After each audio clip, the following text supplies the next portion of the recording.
So we've been looking at the labor market of late over the past few.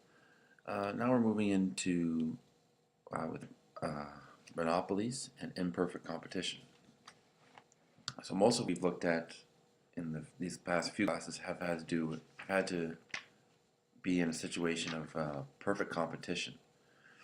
So now we're going to change market structures. We're going to change from perfect competition into monopoly and imperfect competition, and see what that situation is like for businesses.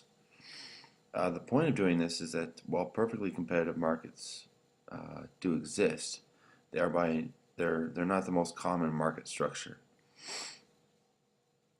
Just a reminder of what a monopoly actually is. Um, it's when it's the sole supplier of a product. Um, so a monopoly is when there's just one company um, supplying the product. So that company has a monopoly in that market. Um, One of the things about monopolists and the demand curve um, is that, as we'll see here, it's an elastic curve. What this means is that monopolists um, have have a great ability to influence price. So as we're going to get into this graph here, and which is going to demonstrate that the demand curve for this business called Megacomp supplier of computers is identical to the market demand curve, and the important part here is that if Megacomp increases the price, quantity demand decreases. So as price increases, demand decreases, and it does so in an elastic way.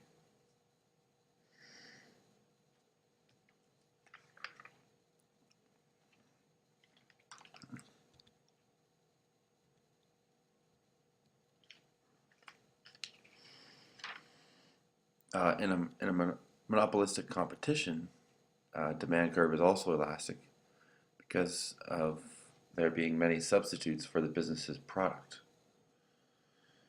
Um, so if we consider our example that we're going to look at in the text, jaded pallet. Let's see if we can get jaded pallet up here. The restaurant's demand curve here has a negative slope, so that change in price causes an opposite change in quantity demanded. Since the demand is elastic, the change in quantity demanded is relatively large compared with the initial change in price. So here we see monopolistic competition. What's going on is that there's an elastic demand curve, change in price causing a big change in quantity demanded, and monopolistic competition, very common to the Canadian economy, despite laws against monopolies. They do exist. Let's go forward and look at the oligopoly.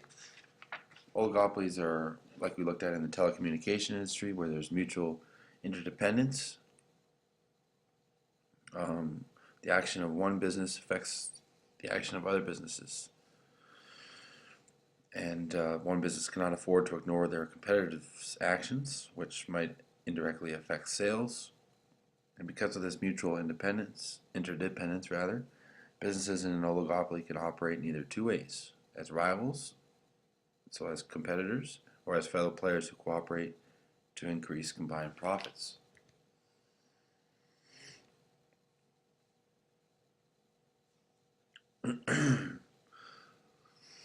So the demand curve is kinked, and we're going to take a look at what that means in the next slide here.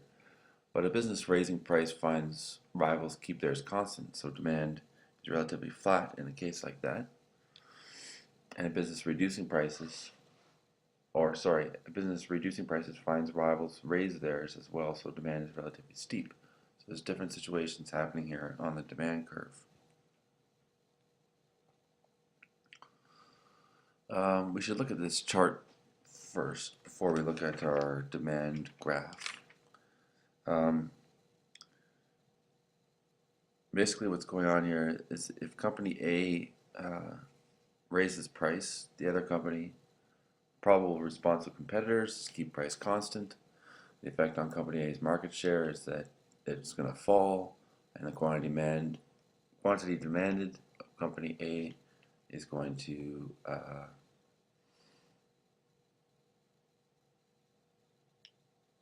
should say decrease there, large decrease. This should say decrease.